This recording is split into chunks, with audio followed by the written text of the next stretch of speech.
So I'm going to give you a chance to take a 2-minute think break.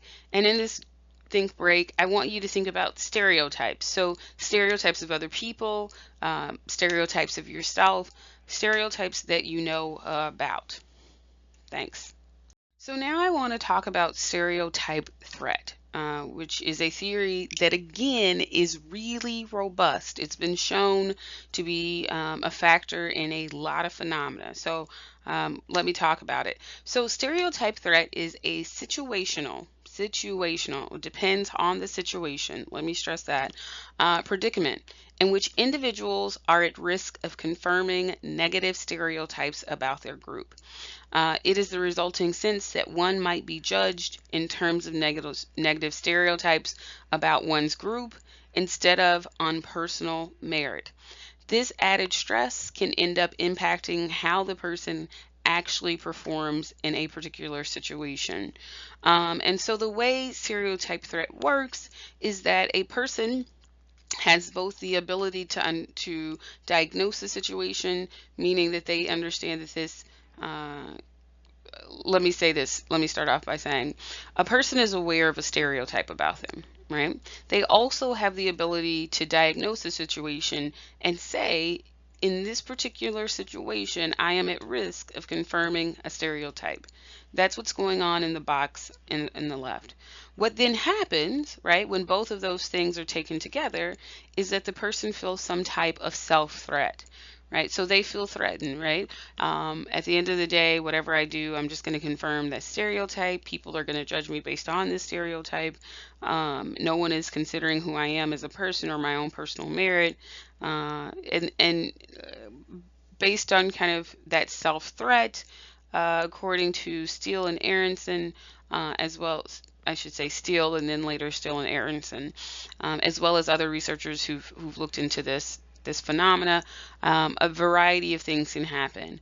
The person starts feeling distracted, they lose motivation, they might have some level of test anxiety or general anxiety, they become apprehensive of kind of this evaluation, they might become more self-conscious than normal, so on and so forth. Lots of different theories of what happens then. Regardless of which one of these things is true, and again, these aren't mutually exclusive, a person can feel a loss of motivation and an increase in self-consciousness. Regardless of what happens, what then happens, the last arrow you see, is that you see this interference with performance. And so I'm going to go over some slides next that shows what that looks like. So again, you have under stereotype threat, you have this risk of confirming a negative stereotype about your group. And Steele and Aronson, I mentioned Aronson in the last slide, found that situational factors, significantly more than individual personality or other characteristics, can strengthen or weaken stereotype threat. And so what does that look like? So they've done these tests on minorities, they've done these tests on women and white men. They often look at minorities and women in terms of test taking ability, right? So there is this belief that minorities will do poorly on test, and what they find, actually I'll talk about it in the next slide, and they've also looked at white men and their athletic ability.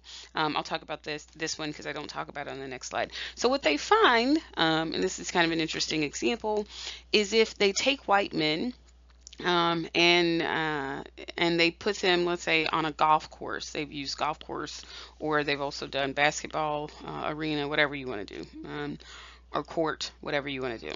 And they remind the white men that they're white men, right? So they have them kind of go around a room and state their ethnicity, or they have them where they kind of say, hey, here are the white guys, and then they have another group and they go, here are the non-white guys, right? Here are the men of color or whatever. What they find is that being reminded that they're white negatively impacts the ability of white men to do well in an athletic situation. So on the golf course, they remind white men that they're white. White men play golf, play kind of golf poorly. Similarly, they remind white men that they're white, and white men underperform on a basketball court, right? So I'll talk about a few other studies now that I've kind of discussed the white guy. So they've also done this with gender and race, as I mentioned in the last slide, and we can see this huge difference. So they looked, let me look at the left graph first. So when told that a difficult math exam showed gender differences favoring men, um, this is the situation that happened on the left. Women performed worse than their male counterparts. And if you look at this difference, it's quite big, right? So the gender difference between men and women, when women were told prior to taking the exam that the exam itself favored men, right? Women performed significantly worse. However, if you put those women, you put women and men in a situation and you don't mention gender at all, right? So you don't do anything to highlight the women's gender and you do everything you can to keep the test neutral, you see almost no gender differences in results. On the graph to the right, you see a very similar pattern when it comes to African Americans. So on the left side of this graph, um, of the blue graph, I should say, excuse me, people were asked to indicate their race prior to completing the exam.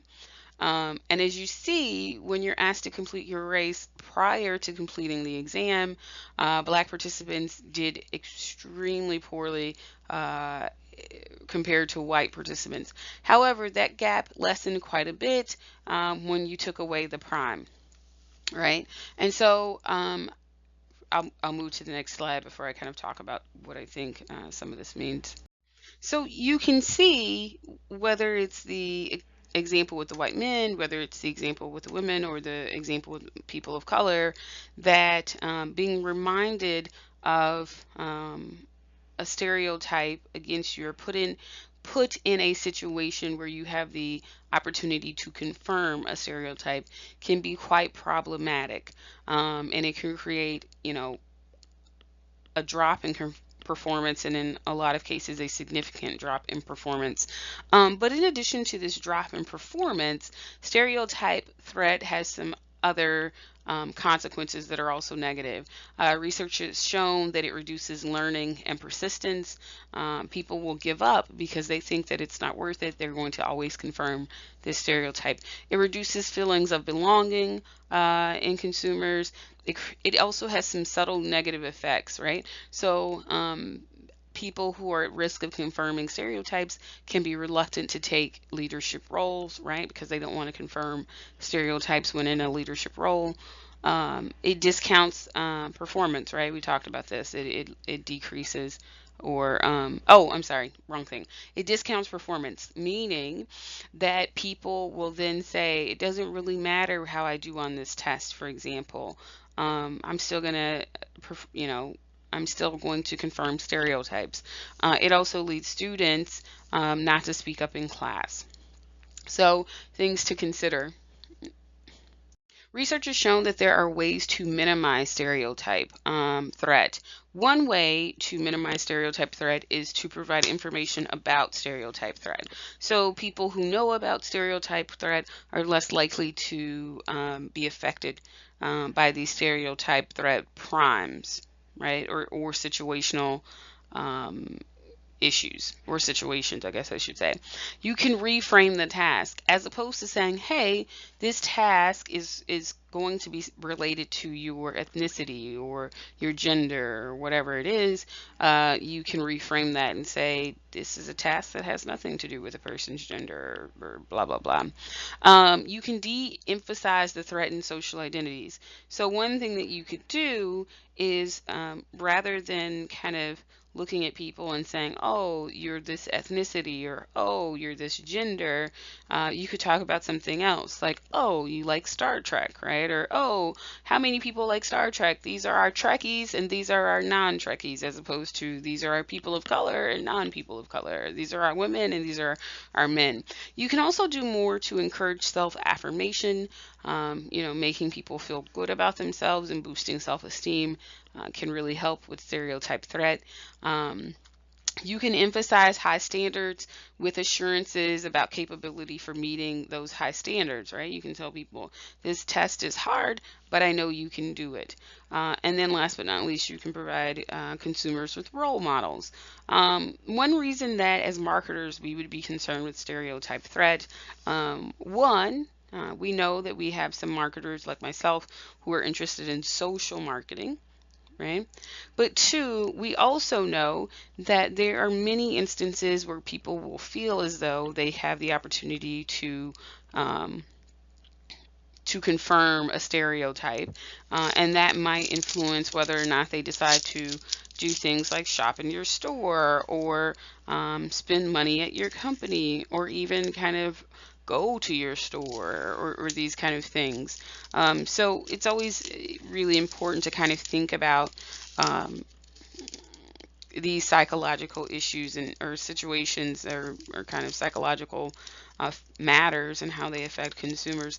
There was a research paper not too long ago in the Journal of Consumer Research where they looked at stereotype threat in eating behaviors, and they found that overweight people are significantly more likely to eat more when they're in these stereotype confirming situations, for example. So going back to self-concept, one thing to remember about self-concept is that it is subjective. It can be unrealistically favorable or unrealistically harsh of feeling negative, right? Sonia Parker says it's easy to sit around and judge other people. The hard part is looking in the mirror and judging yourself. That tends to be true. A lot of people cannot judge themselves in any kind of objective fashion. And this is why I would argue people get very shocked when things don't go their way, right? So I'm smart and then they fail the test, right? Or I'm attractive and then they can't get a date, these kind of things. We are not good judges of ourselves. Why? Research suggests that there are 4 reasons why. 1, we use obsolete info. We look at past success or past failures to kind of help us figure out current situations, right? So I'll give you an example that's not funny, but I think it's kind of funny. Anytime I tell a student, hey, I think you need to practice your writing, or you need to kind of think about, your writing, or try harder, I always get the student, never fails. The student will say, I'm a good writer. And then they'll say something like, when I was in middle school, I won an essay contest. That's fine. But that's just not really relevant for kind of what's going on in this class several years later. We can also use distorted info, right? So at one point in time, let me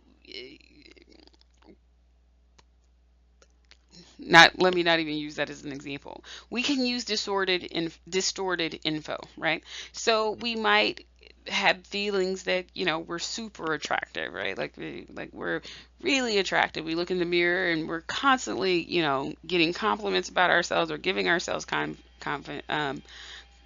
giving ourselves compliments, so on and so forth. But again, we're unrealistically favorable sometimes, and so that could be a little distorted. Sorry. The myth of perfection. So sometimes we're harsh because we believe that we can attain perfection, right? So maybe you have really great skin, right? Super great skin. People give you compliments all the time, and yet you look in the mirror and you hate your skin. You think that for some reason it can get better, and yet your skin is better than 99% of the population, right? Or maybe you're a really good baseball player, and the only thing you can think about is all of your fails, as opposed to the fact that you're better than 90% of the team. And then last but not least, we're not good judges of ourselves because of social expectations. We're not judging ourselves based on reality.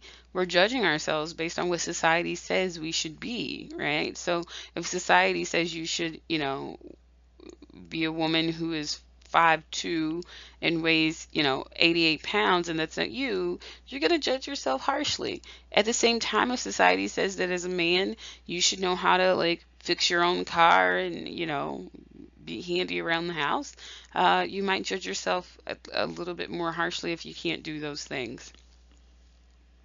Just like our personalities can resist change, self-concept resists change. We have what is known as cognitive conservatism, a tendency to cling to an existing self-concept even when evidence shows that it is obsolete. So even when there's evidence showing that you have changed as a person, in a lot of cases we'll cling to this old self-concept that we have. You can, however, change your self-concept, right? Just like your personality changes over time, you can change your self-concept. To do so, four things are needed. One, realistic expectation. So we talked a few slides ago about how unrealistic we can be in our expectations, and our perception of self, which is the second thing that's needed, right? We can be really unrealistic in how we perceive ourselves to be. The third thing you need, of course, is the will to change, and the last thing you need is the skill to change. And I would argue that all of these things are difficult, right? This is why self-concept resists change. The will to change who you are can be rough. The skill to change who you are, I would argue, is even tougher. Because I would argue that a lot of us, for whatever reason, aren't really equipped with the skills to change who we are, because we don't really have a lot of people who show us how to do that, and we haven't seen that kind of modeled a lot. So anyway, my own 2 cents. So when we talk about the self, one thing that we have to acknowledge is kind of how we think about the self. And it turns out both Western and Eastern cultures believe the self is divided, right? So you have an inner or more private self, you have an outer or more public self. In Western cultures, there tends to be a strong emphasis on individualism, or these expressions of independent, self-contained selves. So you are self-contained, you are independent, so on and so forth. Whereas in Eastern cultures, they tend to really reflect collectivism, and expressions of interdependent and interconnected self, right? So I am one of a group, as opposed to I am Cassandra. So when we talk about self-concept, we often talk about very specific things in conjunction just kind of with the whole idea of self-concept. We talk about self-esteem, which, as I said earlier, the positivity of a person's self-concept. We talk about real and ideal or actual selves. So your ideal self is how you would like to be, right? So I'd like to be rich, I'd like to be 6 foot tall or 5 foot tall, or whatever. Actual, a realistic appraisal of who we really are. So who would you like to be versus who you really are? And then how do you bridge the gap between selves? So oftentimes retailers and other kind of entities make an attempt to target consumers for their fantasy appeals, because fantasy often helps us bridge that gap between who we are versus who we'd like to be, right? And so that's where a lot of advertising dollars are spent when you talk about the self. So again, self-esteem, positivity of a person's self-concept. Marketing communication often attempts to influence consumers by using self-esteem advertising, right?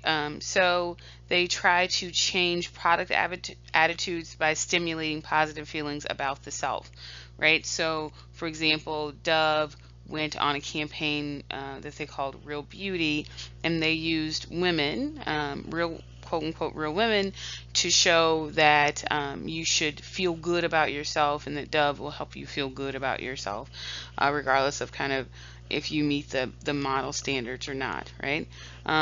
We talked about social comparison last lecture. um, it's still very relevant when we talk about self-esteem.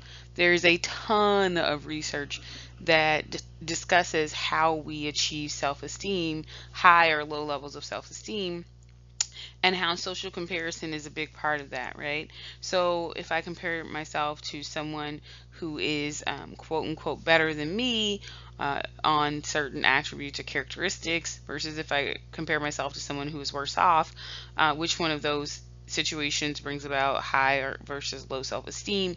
And it turns out that the research is pretty complicated. You would think on its face that comparing yourself to people who are better than you would lead to lower levels of self-esteem, but that's not always the case, and oftentimes it's not the case. For a lot of people, comparing yourself to someone who does better can bring about motivation to try to do better. In certain situations, and then in other situations it can absolutely decimate your self-esteem. So I use Dove as an example. There's a ton of research that talks about comparing yourself to the people you see on TV, so models, actors and actresses, comparing yourself to who you see in magazines, so on and so forth, often or may also lead to low self-esteem. So, roll with the dice. It just depends on the context, and frankly, it depends on the person. For some people, there's no. So, is high self esteem always positive? There are clear benefits to higher self esteem, but there's a lot of evidence now that high self esteem, particularly high self esteem that's just too high, leads to bullying, narcissism, exhibitionism, self aggrandizing, believing that you're just kind of this amazing person, and interpersonal aggression. And so, is high self-esteem always positive?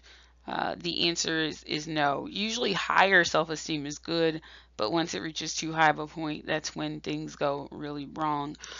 Research on self-esteem is interesting, right? So in the 80s, in the 90s, they pushed this idea that children needed more self-esteem, that part of the reason the kids were the way they were is that their self-esteem was too low. And so then, you had this about face where parents are doing everything they can to give their kids high self-esteem. And a lot of research shows that that has backfired, right? It's created a whole new world of issues. It also created some really interesting parenting. So you hear these nicknames, helicopter parents, or now I think they have grass mower parenting, these kind of things, that parents reach the point where they didn't give their kids the skills to cope with things like failure, or the skills to cope with things like people being mean to them. And so the argument becomes that people don't have a lot of ability to cope with negative experiences. They don't have a lot of ability to cope with failure. They don't have the ability to cope with not everyone liking them, so on and so forth. And that's created kind of some interesting people and frankly, interesting consumers and interesting employees. So are there gender differences in self-esteem? You bet there are. Research suggests that girls have less favorable self-esteem than boys, even starting as far as elementary school. So, the gap between the self-esteem of girls and men and boys, excuse me, girls and boys, starts out decently. It gets larger, right? So by middle school and high school, the gap is fairly persistent, but it's also much larger. Um, so so I'll be honest, I tend to be really terrible at kind of noticing when people have low self-esteem. Really good at noticing when people have high self-esteem.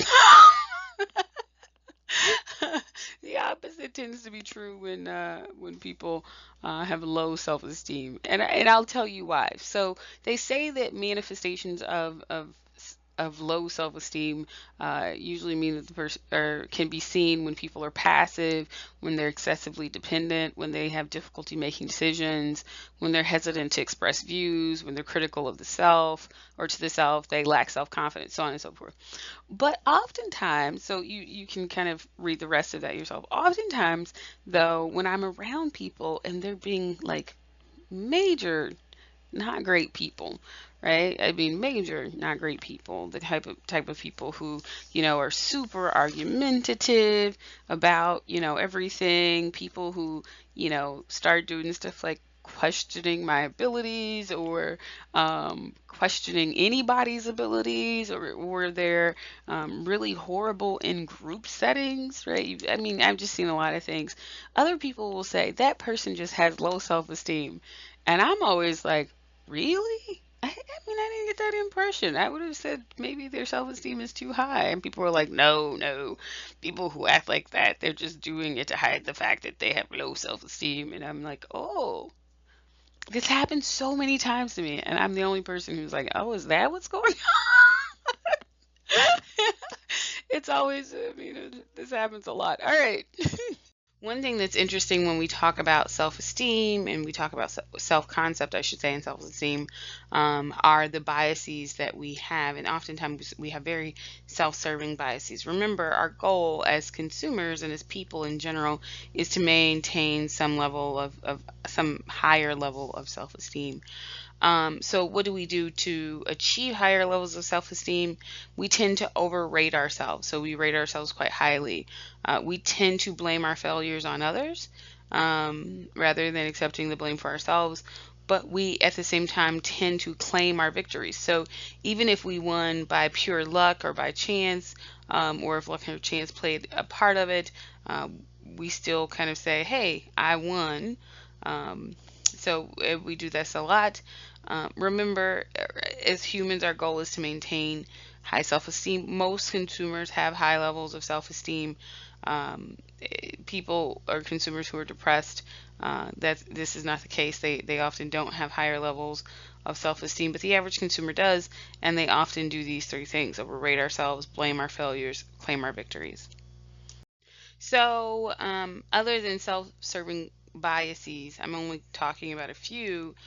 There's one called the Lake Wobegon effect, a natural tendency to overestimate your capabilities and see yourself as better than other people.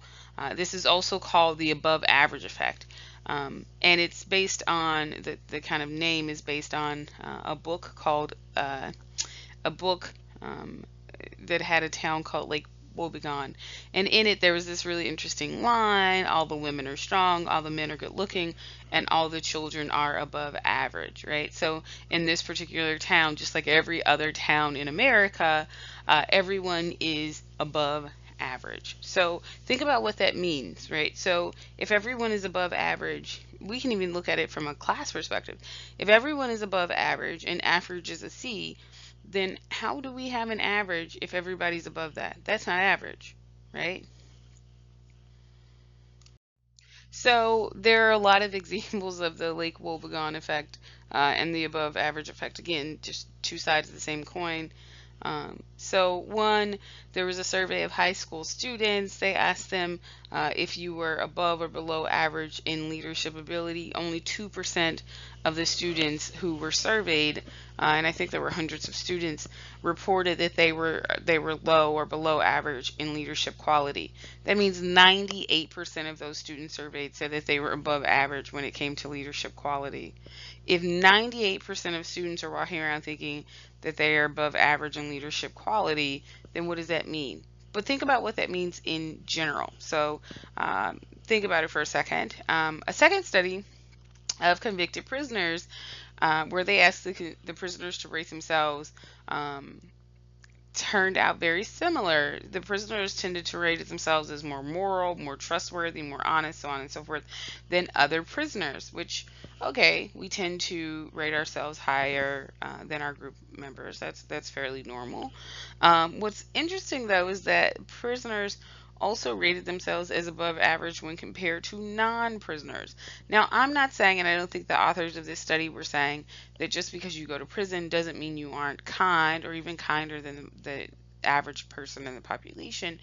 But it's really interesting to think that when you have all of these attributes: generous, compassionate, dependable, so on and so forth, Prisoners who we wouldn't necessarily associate with some of these characteristics continue to believe themselves to be better than average. So some people will say that this is a great example of the Lake Wobegon effect. No matter where you are in life, you still tend to consider yourself above average. The beauty of this, the beauty of kind of the Lake Wobegon effect, the above average effect, is that people walk around with higher self-esteem, and we could argue that higher levels of self-esteem help consumers to stay motivated to accomplish their goals, to kind of do the things they're supposed to do, so on and so forth. We could also argue that this is problematic, right? So when people have unrealistically high self-evaluation and they think that they're above average, it leads to some really tricky situations, right? It's hard to give a student a C if they think that they're above average, even if their work is not. It's hard to hire someone who thinks that they're above average on everything, because it may very well be difficult for them to learn. So yeah, it's kind of interesting. One thing that we could argue or ask, I'm sorry, I should say ask, is why so many people think that they are above average. Research on this has been pretty interesting. They point to the self-esteem movement of the 70s and the 80s, where people thought that encouraging high levels of self-esteem would lead to happier children, safer children, more motivated children, and so the self-esteem movement kicked off. But looking back, there are people who've studied this movement and shown that it led to none of those things. So increasing the self-esteem of the average person in the United States or abroad actually kind of hurt how people understand themselves and their sense of self. Kind of interesting stuff. Another thing that tends to be interesting is what they call the Dunning-Kruger effect. Unskilled individuals overestimate their abilities, and experts underestimate their abilities. So I'll give you a second to think about why that is. So the question here is, why is it that people who are unskilled, why is it that they tend to overestimate their abilities? And at the same time, why is it that experts tend to underestimate their abilities? Well, I mean, the most obvious answer is that people who are unskilled don't know what they don't know, and so they tend to feel pretty good about their abilities because they don't know all the things they don't know, whereas an expert knows all the things they don't know, and so of course they underestimate their abilities. But that said, I'd love to hear your answers. If you came up with something different, I'd really be interested, because the Dunning-Kruger effect is pretty prevalent in society. So again, we'll go back to this idea of an ideal self and an actual self. An actual self, your realistic appraisal of the qualities you possess, and your ideal self, a person's conception of how he or she would like to be. And that's often molded by our culture, right? So, I could ask you kind of, who is it that you want to be? And you say something like, I want to be the kind of person that wakes up at 5 a.m. and jogs, right? Because that's really appreciated by society. Or I want to be a girly girl, or I want to be a really athletic boy or a really athletic woman, or these kind of things. It's often based on kind of the people around you and culture in general. So something to know about the ideal self. So the greater the difference between the actual self and the ideal self, the lower an individual's self-esteem, right? So if there's a big gap between who you want to be versus who you are, you will see this big gap between yourself, this big kind of, why am I saying big? You'll see lower self-esteem in individuals who have such a large gap. The other thing to know is that dissatisfaction with your actual self may lead to purchases of products and services that consumers think will enhance their self-esteem. So if you're not satisfied with who you are, your actual self, you may purchase products that will boost your self-esteem. Those products could be anything. Maybe they're clothing products, maybe they're beauty services, maybe they're training or weight or exercise services. Maybe it's something like flying a plane. I know a guy who just decided to start pilot lessons. Anyway, it could also be things like StockX, which, as you may or may not know, no idea what that was until I moved here. Maybe people buy really expensive shoes or really expensive clothes to enhance their self-esteem. So as an example, other than kind of StockX, I put a picture up here. I'd kind of be interested in who you think this is. The answer is Kylie Jenner. Not to pick on Kylie Jenner, I just saw an article about her and how a couple of years ago Kylie Jenner looked like this. Now she doesn't actually look like this. She's almost unrecognizable. And one could question whether or not it's because there was a difference between her actual self and her ideal self, right? As we know, because she has publicly stated, she started getting lip fillers because people complained about the size of her lips. So you wonder if she got other plastic surgery or different things because of complaints from other people or because of this dissatisfaction with an actual self.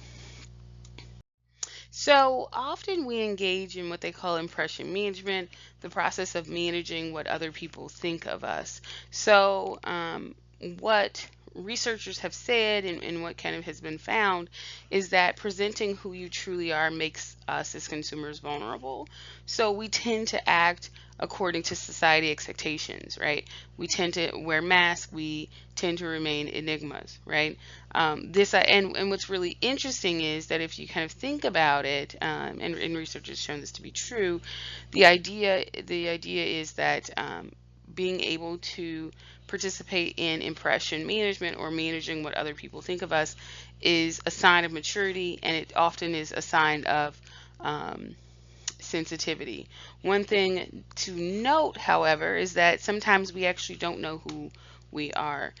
We use the phrase self-consciousness oftentimes in a negative way. You're self-conscious, right? Meaning that you're too concerned about what other people think of you. But self-consciousness really refers to this idea of knowing yourself. So people who are self-conscious are people who have done some level of introspection to really know who they are and to have a really honest appraisal of who they are, right? They know the kind of things they like and don't like. They know the type of situations that work well for them versus the ones that don't, as opposed to just saying, I can do anything, be anything, go anywhere. They say, here is where I thrive, and here is kind of where I don't. I know both kind of where I excel when it comes to my personal characteristics or attributes, and I know kind of where I don't, right? But anyway, I like this picture on the right, the guy who is at a job interview and his nose is really long like Pinocchio, because I heard a comedian once say that when you go on your first date, you're not really sending yourself, you're sending the best representative of yourself. I think that's true when you go on job interviews as well. Oftentimes you engage in impression management, right? You want to manage what other people think of you. And so I thought this picture was quite funny.